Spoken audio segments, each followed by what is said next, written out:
A lot of people ask, when do you think it's perfect? When do you think it's finished? There is no perfect. It's good enough to go out, and I'm comfortable that it's going to deliver on its experience.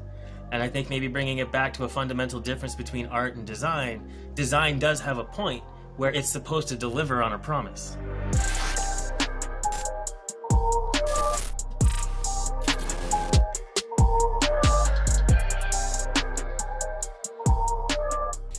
So, people who find success as designers, do you find that they are typically naturally good designers, or can education actually help you be a better designer if you don't come in, with natural ability? Wow, straight into a question like that for me. Hey, no warming up. All right, let's go. I like it. I think from that perspective, there's some parts of design that education helps.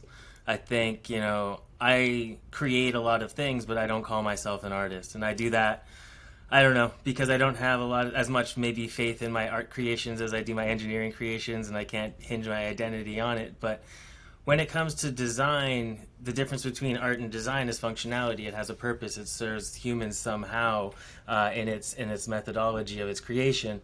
And to that point, education helps the size of the basket of tools you have to reach to be able to create. But there's great creators who have it, and there's great designers who have it, and there's great designers who don't. But you'll be more prone to, I suppose, making a mistake or doing some exposure things like that, just because you wouldn't have certain experiences that maybe would have stopped that. It's so interesting that you said you don't call yourself an artist in that way, and it would seem to me that well, let me translate that for how I heard it, and then maybe you can clarify what you actually mean by that. So how I hear that is you're less inclined to reach and to go completely left field, or just give a whole new perspective to how something could be presented to the world. And maybe you don't mean that, so I'm looking for clarity. When I say my art, I feel like if I was to just restart the conversation with that being the subject, I feel like my art is the digital hardware creations I make with the zeros and the ones in the software and how that's done, and the designs themselves and how they come out. I can fairly honestly say from all the hardware pieces that I've created that have made it into mass production in the world, nothing really looked like them before. Nothing really operated like them before. There's some part of them there that there's a lighting design that there's some real heart and soul in, and I think maybe that's what I could call my art. But in the sense of how the TikTok world sees art, which is I can create this piece and sell it for this much money, and I live off of that, that definition of art, I guess I would say I have a hard time of saying I am one of those. You know, yeah. Yeah, yeah. I mean, I'm glad you said that, because I wanted to talk to you about how you balance the desire to create something special with what the business needs, and what the consumer needs, and what the business needs to make sense. Like, how do you balance those things? It's an interesting question. It has to do with whether or not the products you create you consume. Because what I've learned is it's obviously a lot easier to create something that you consume because you have certain insights that don't exist if you're outside of the demographic pool of who actually utilizes your product. And it's okay to create that way, but it's a hell of a lot harder. And it's a hell of a lot harder to be not just on demographic, but to ensure that your timing for when you're making this thing is also accurate. And when I talk to that, I guess my own personal experience is, my background in life is I wanted to design racing technology for Formula One, and then I pursued this long, passionate journey for that. And along the way, there was some great wins, but I think at the core of it, it was a bit different. But you always are trying to make something that the business needs if you're making it under your business umbrella. That's kind of the starting point for the conversation. But how you craft that solution and what you craft and why you craft it still can have different answers. And when I was talking about having insights versus not having insights, right now, so my parent company is 22B, my product design studio. And from there, we focused on things at the intersection of art and technology and art and design. But when we first created something, I want to create things that help people. And the first thing we created was SEAM Technic. You know, in that company, we created a personal safety IoT platform. It had a mobile application that an Uber driver or anybody who worked by themselves could use to share not just where they are, because I felt like that was easy, that was done, that was accessible, that's just Find My Friends. But if you know, use Find My Friends, or you send up that red flag that you're in danger once or twice, that kind of a system doesn't really have much usage. So what we're talking about is, how do you share your current state with context? And that's where I felt there could be an advancement in that area. And so, you know, we created an app that allowed you to share what you see, what you hear, and where you are, synchronized to your GPS data, live streamed to 5 people. And it had a good application for Uber drivers. Then we expanded that to lone workers, targeted demographic of people who just work by themselves and might need access to such technology. But we really landed on a good home with realtors and people doing open homes, for example. Now, I'm not a realtor. I'm not somebody doing an open home. And in this situation, I don't have certain insights. But we went ahead because I was very certain that the product we were creating was needed, was something that was valuable, and I still to this day contend that. You know, and then we created a wearable device called the Lotus that had a built-in microphone and speaker, but it also synchronized to your Siri or Google Assistant. And this is like 6-7 years ago right now. So it was like on the cusp of when Google introduced this technology. We were at CES on that launch year with them.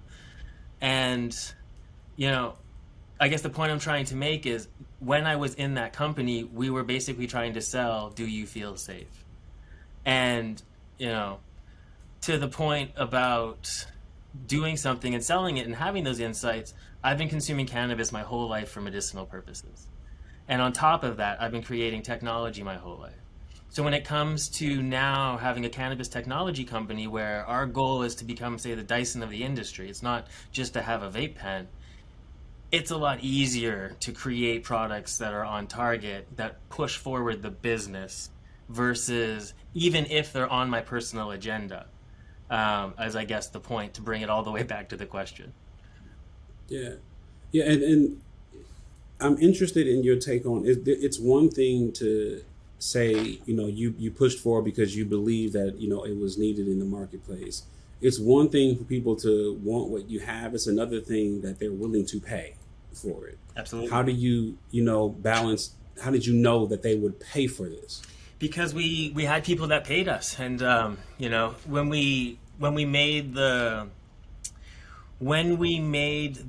device itself, we actually showed up to CES at various points in the year, at various points in the product cycle, to effectively ascertain from our initial prototypes, was there a market for this, not only just in user base, but was there a market for this in retail distribution buyers around the world, you know? And all the signs said yeah. Every time we had to go through some form of research, the market said yes. And we ended up getting into Best Buy, you know? We ended up almost being acquired by a company whose name I probably shouldn't say, so I won't, but we were right there. And, but I think the thing in business that's interesting is, you miss by a bit, you miss by a it doesn't matter. You miss, you know? And so a lot of that for me, whether it was timing, whether it was other stuff, it pushes you to really try and consider why it was that the business didn't get where the business needed to go, even if I thought I was satisfying those personal, this is what this does need to be for me to go to sleep at night, you know? Yeah. My next question, I'm going to tee this up in a specific way, because I was in an IKEA some years ago and I saw this poster that they had on the wall, and it was about their design and pricing. And it was talking about, they decide what something will cost first, and then the cost of it will dictate how they produce it. Mm-hmm. So they're going to make a chair, and they're going to make a $24 chair, and therefore it has to be produced a certain way. Mm-hmm. And so, getting to the point, my question is, sometimes things fail not because they're not needed in the marketplace, not because there's no demand, but the price, Mm-hmm. of it just doesn't make sense. Mm-hmm. And so you could have decided to, instead of making it with some sort of plastic, making it with a different type of plastic. Therefore, the price, can come down. So how do you know which levers to pull when you know that there's a need in the marketplace, there's some desire in the marketplace? How do you know which levers decide whether this thing will be successful or not? There's as much market research as you can do, but I hate making this quote because I know it's just such an overused quote, but somebody like Steve Jobs said it best, like, people don't really know what they want, right? And so if I'm going to sit there and try and market test, and I'm going to say, I know I can sell a $20 version of X.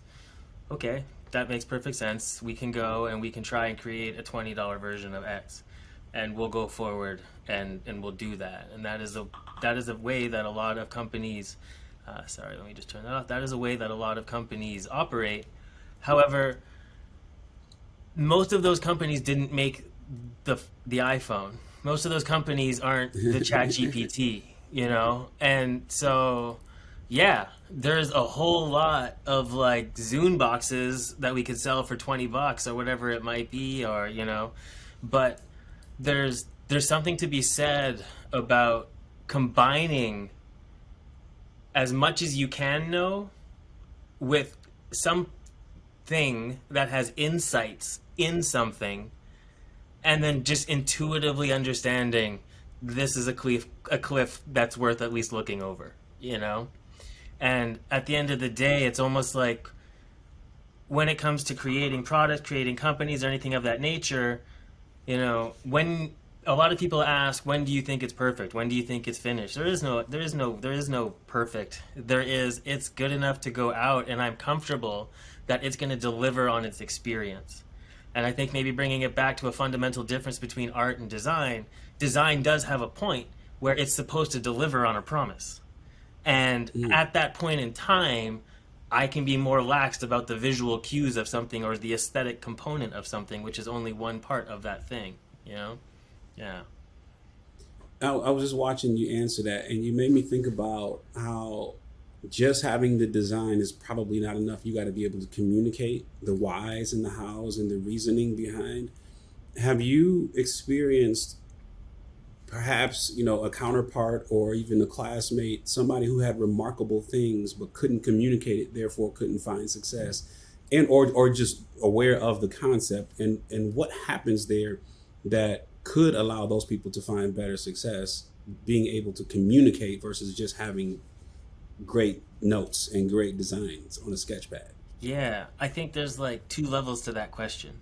On the first level, you have communication of your own ideas, right? And the ability to work within your team, the ability to show somebody a thought, the ability to do whatever. And for me, transitioning from an engineer to a designer, because my undergraduate's engineering physics, I then did a whole bunch of motorsport stuff. I did a data acquisition internship in Indianapolis.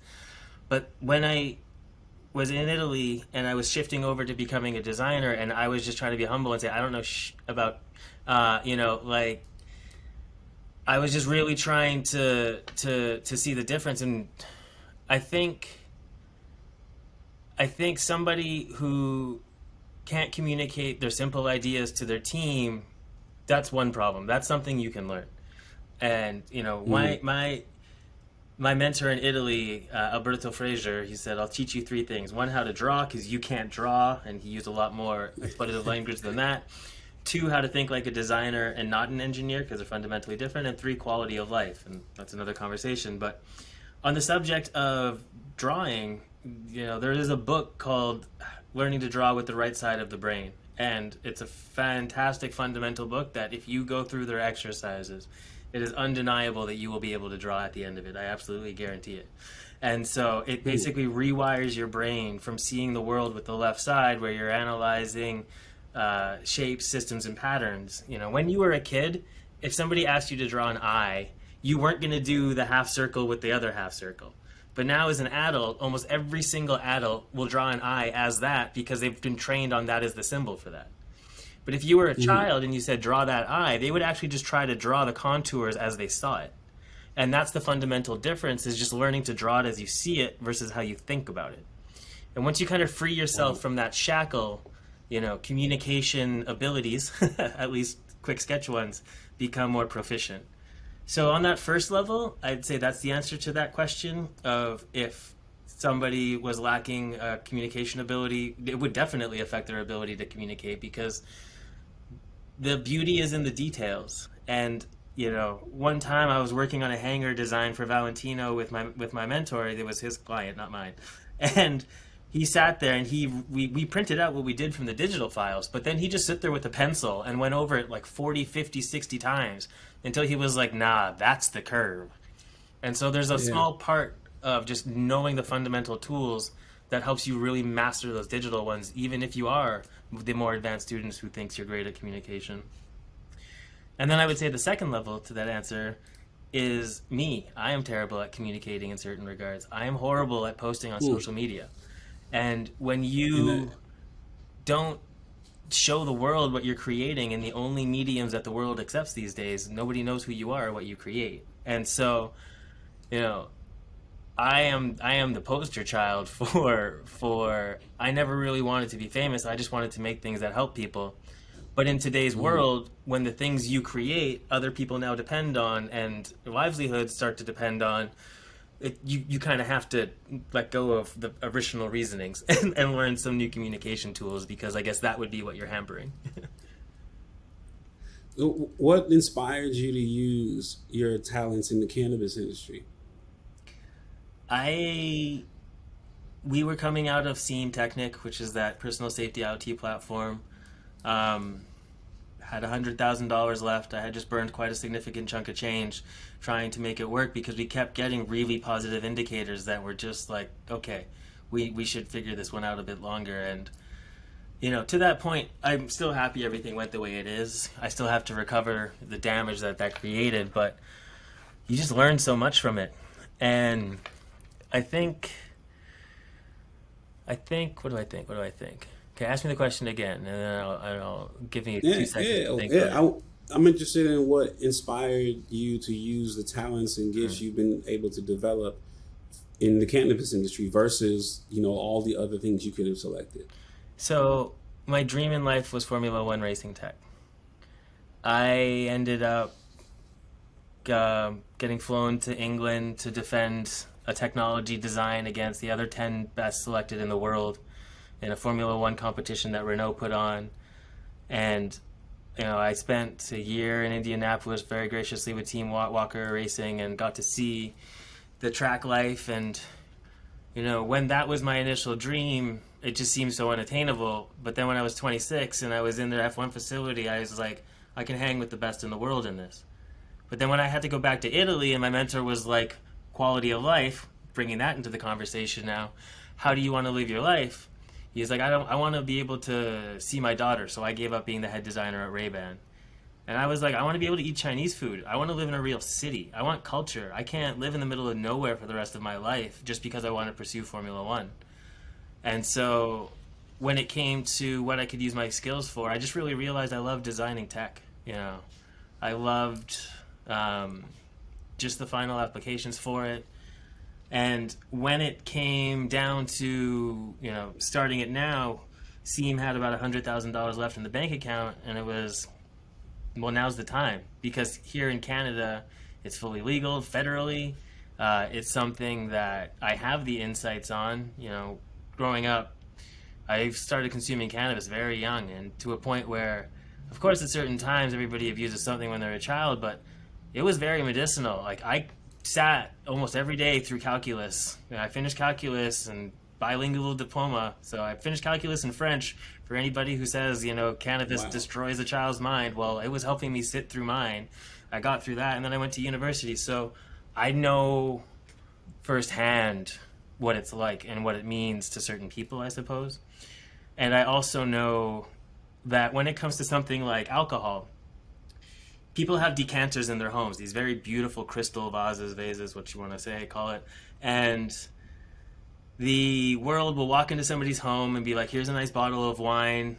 what a beautiful decanter. Let's get smashed now and celebrate that. And it's like this culture that's kind of interesting when people have basically debranded alcohol from being a drug. They're like, that's not a drug, that's alcohol, but it's a by definition a drug. And so Yeah. what I always thought was lacking was the injection of something that could create pieces in the cannabis sector that were officially decanter level grade. So if somebody walks into a home, you can invite them into the conversation just with the object itself, and then soften the experience and then ultimately elevate it for everybody. So really that, I thought I had something to offer. When all the technology in cannabis that I feel is relevant exploded onto the scene in the various places it did, like the volcano with the analog dial over a decade ago in Los Angeles, when people started figuring out to pass a little bag around was a thing.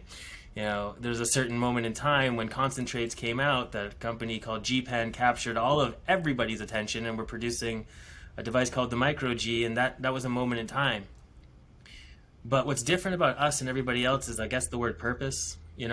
I don't want to just take any of those little things and make a small adjustment on it. I want to find holes where we're just not fulfilling our promise as creators that have functionality requirements, not just artistic requirements. And I want to make sure that this one chance we've been given to consume cannabis recreationally, medicinally, and legally gets the best shot of having the tools and the products that elevate its status to something that is becoming mainstream. And not even just here, in the most wild of countries. Like, can we get this in a Sharia law country and maybe get them to soften up in one way and have cannabis, if we do it right? Because there's certain bars in those places that are consuming alcohol, so it's not like the conversation's that far-fetched. And I guess back to the point of making things just to help people, it seems like a good place to put my efforts after the dream of F1 was kind of passed on. Yeah.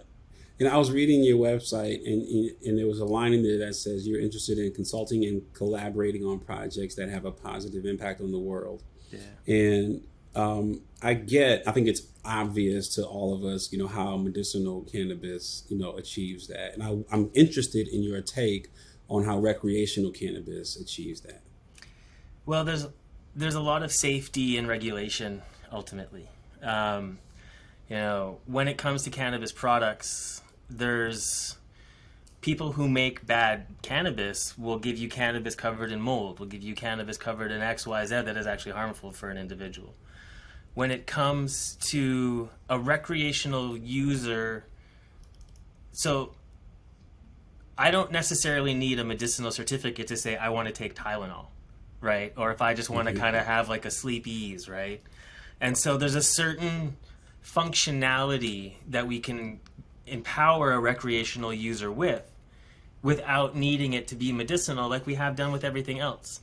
And so that only happens when you can trust what's in something. And ultimately, I've just really learned we can't trust people in general, like to leave something to themselves, I'm sorry to say. But other very interesting things start to happen with regulation. So let me explain that. For example, if every single cannabis that's now released is tested for all its cannabinoids and terpenes and their specific percentages and volumes by weight, now we can start to have reliable data to offer products that utilize that.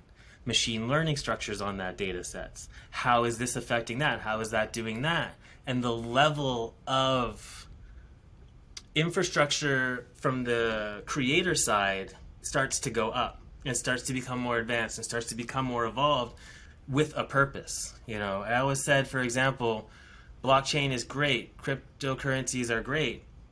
Is cryptocurrency going to be the best demonstration of blockchain technology? Time will tell. And that's kind of what I'm talking about. No. Yeah. So I have outside of this business, I have another business where it's a marketing technology agency. We do video production and et cetera. And we specifically focus on companies and organizations that are trying to reach and engage multicultural and diverse audiences. And so as a byproduct of that, a lot of our clients tend to be like, nonprofit organizations, governments, and et cetera. And what I learned, a revelation to me, was that what typically happens with video producers is they assume that when you hire me to do a video, you just want a really beautiful video. And what I found to be our value proposition was I realized you don't just want a nice video. You, if you're government, you ultimately want to pass a levy. That's really what you want. The video is just a part of telling a story that ultimately helps you pass a levy down the line or whatever. And so what are some of the things, when you take on a new project, design project, what are the questions you ask yourself to answer for the consumer what they don't even know to ask? What are you trying to solve for them? It's interesting. So right now, for example, it depends on if the foundation of why I'm answering the question is personal based or business based. And I say that because when I'm trying to solve something personal based, of course the end goal is business positive results. Yeah. But it's almost, some of it is an ego play, if you're being honest, that you put that into production because you didn't necessarily have the data to do that. And when it comes time, like right now, we're transitioning from a vaporizer product with TOQi to an accessory that is for dry flower. And, you know, there's arguably not a whole lot on the market that's like it to prove that it should exist. But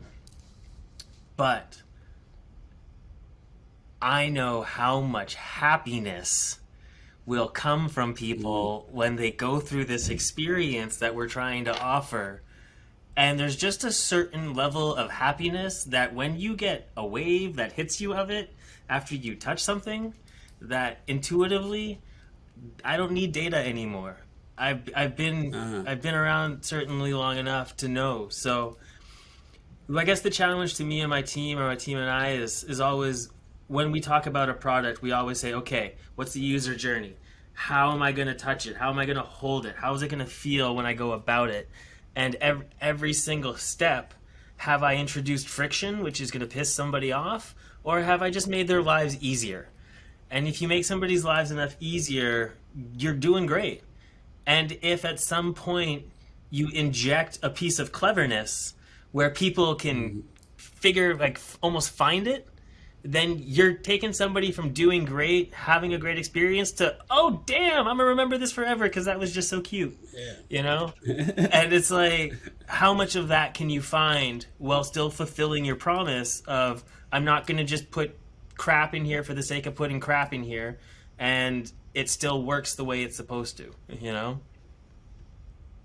When you do have to go gather data, Yeah. as you talked about, you know, just that unique insight that you may have as a designer, but when data is important, talk to me about the experiences you've had and how you actually go about collecting data. Like, what are you using? Are you using Surf? Are you going door to door, knocking, and are you using it on, like, what is the process for gathering valuable consumer data? Depending, it's industry specific again. When we were when I was creating action cameras in London, the UK, I was designing action cameras for a company called Drift Innovation, kind of like GoPros. We had a lot of professional teams in a lot of professional circuits, and there was, you know, access to mailing lists of people that we could, you know, bring to the table to give us active data that we were actively bringing people into sessions for, which sometimes we did. But what I think was more important was where that company came from is also an insightful conversation about data. So the two owners of my action sports company, Robin and Sab, bless their souls for helping bring me up, they were IBM consultants who started effectively, sorry, let me fix my camera. They were IBM consultants who started a website to distribute action cameras originally. Then they sold so many action cameras that they had the data on what the consumers hated and liked and loved. And they were able to translate that to 3 features that an action camera didn't have: a rotating lens, a built-in screen, and a built-in remote control. And they said, I don't know anything about making cameras, but I know what the consumers want. And so for them, they were able to, I guess, take data off of their current activities that was relevant for tomorrow's activities, so to speak.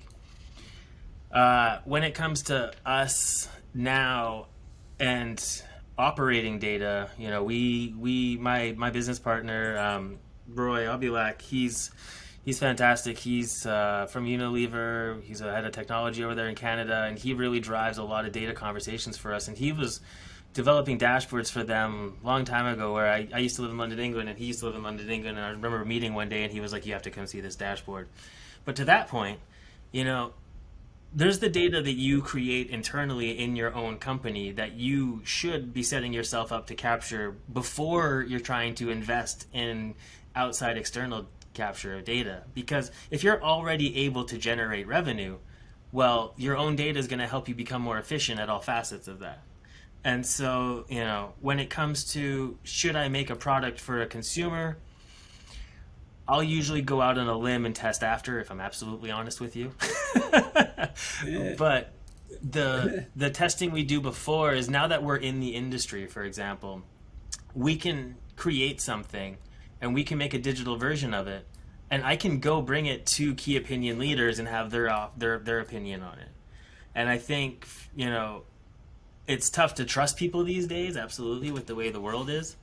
But I think a lot of what drives our creations after we have an additional idea is bringing in certain key people at certain milestones that we trust.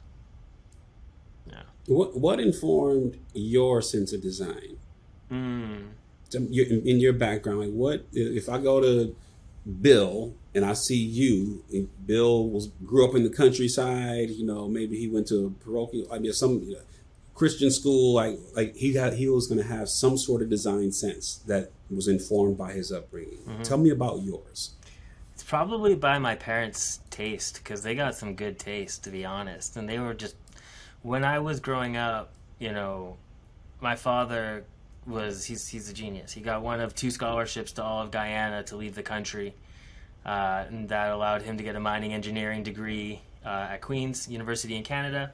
He then started working for several companies and along the journey, but at some point in time, he convinced them to send him back to school so he could get his MBA. And when he came back, the company was going under.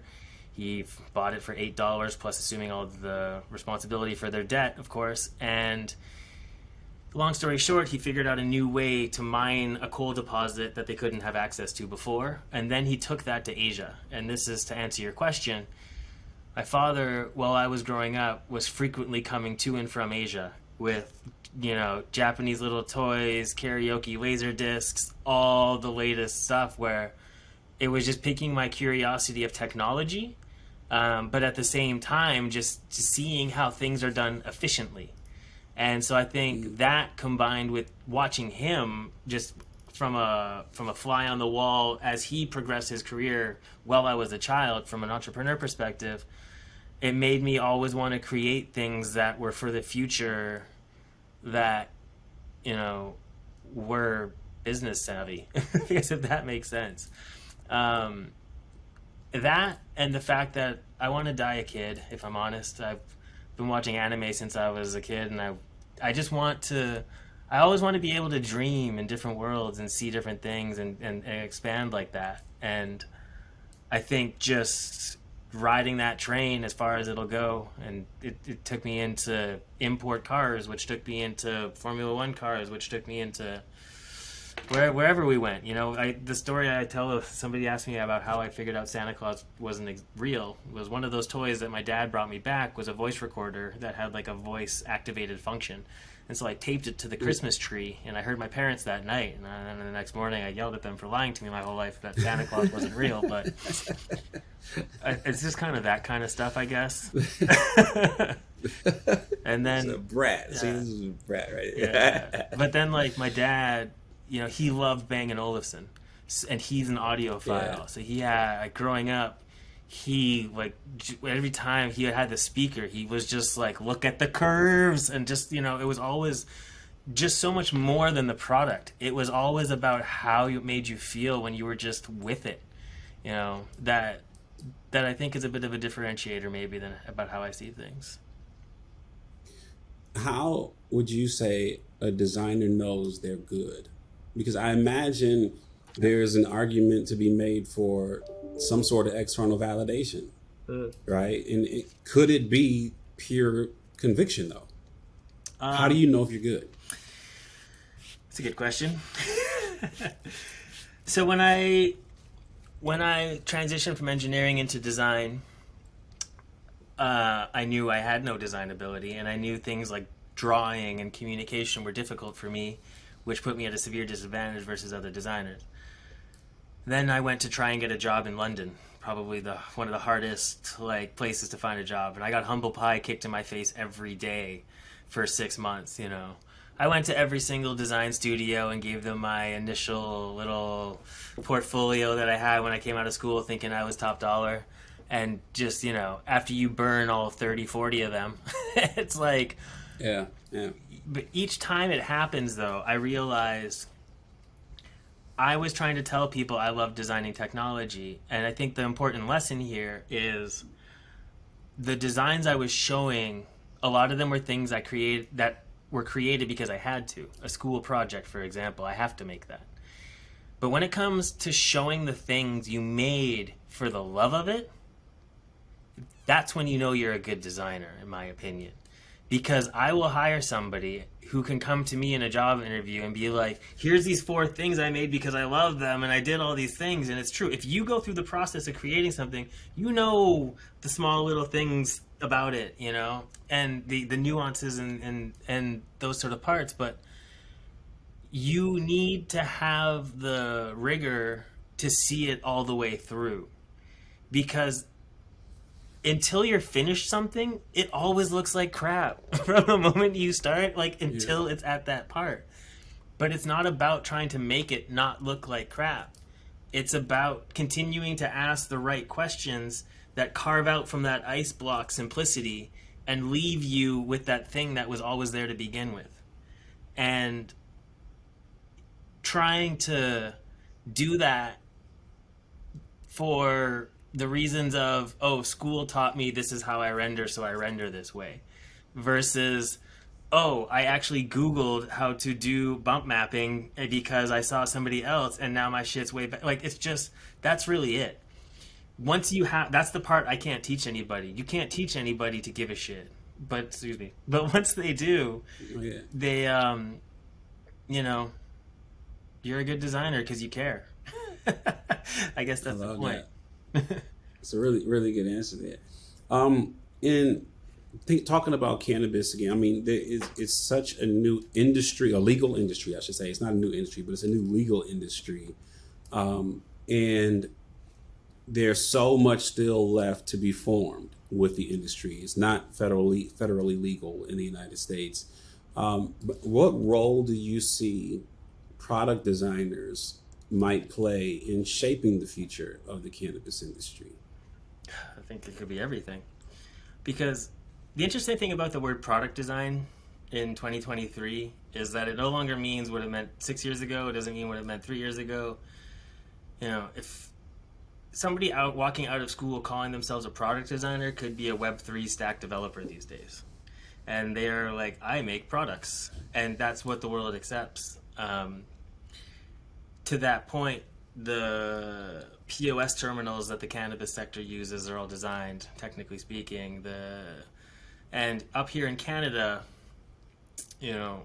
we in Ontario and in British Columbia and a couple other provinces, the way it works is even though it's federally legal, provincially either it's still run by the government or it's allowed to be privatized.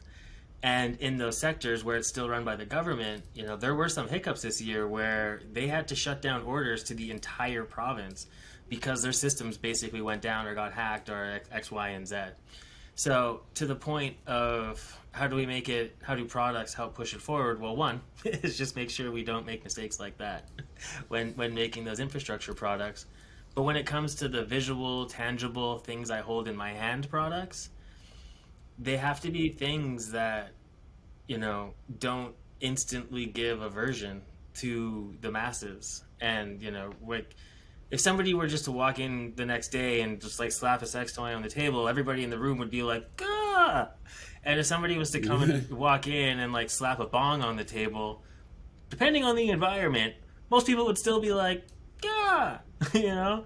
But I think there's something to be said about if somebody were to come in with a cannabis plant that's been created in a beautiful container in a bonsai method to showcase the artistic of it and put that on the table, everybody in the room would approach it with curiosity. And so what we choose to put in the room and what rooms we choose to put them in will really help speed up people's curiosity being accepted or just slow it down. But either way it's coming. It's just how fast we can remove the ignorance is, I suppose, the designer's responsibility. That was really good. Drew, this was fantastic, man.